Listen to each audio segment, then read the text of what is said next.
ফেসবুকে যে কাজ করতে আসছো, ফেসবুকের গাইডলাইন মানো? মানি, কিছু মানি। ফেসবুকের গাইডলাইন না মানলে কি ফেসবুকে কাজ করলে তুমি সফলতা পাইবা? না তোমার যে পকেটের টাকা দিয়ে এমনি নষ্ট করতেছো, তুমি হ্যাঁ। ফেসবুক গাইডলাইন বুঝো? না ভাই, বুঝি না তো। ফেসবুকের গাইডলাইন বুঝতে হবে, ফেসবুকের নিয়ম বুঝতে হবে। তোমার একটা ভিউ হোক, তোমার পরিবারে কি একজন আসো, তাহলে তুমি কি গাইডলাইন বুঝে কাজ করো? না ভাই, মন ভাঙ্গো? না তেমন তো বুঝি না।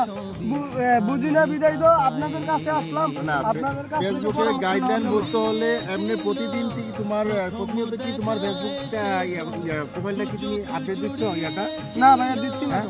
আপডেট দিতে হবে, দিতে হবে। প্রতিনিয়ত আপডেট দিতে হবে। আপডেট দিচ্ছি কেন? আপডেট দিতে হচ্ছে তোমার ওই যে নতুন নতুন ভার্সনগুলো আসছে, এগুলো তুমি মানো?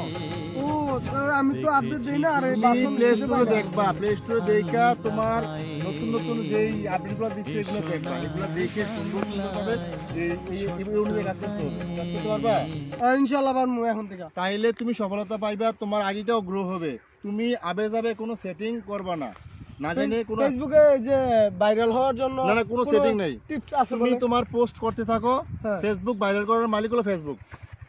আচ্ছা। ফেসবুক তোমার ভাইরাল করার মালিক। তুমি এখান থেকে সফলতা পাইতে হলে তুমি সুন্দরভাবে ফেসবুক কাজ করতে হবে। মাসে বিটা কাটেন, আমি ওইদিকে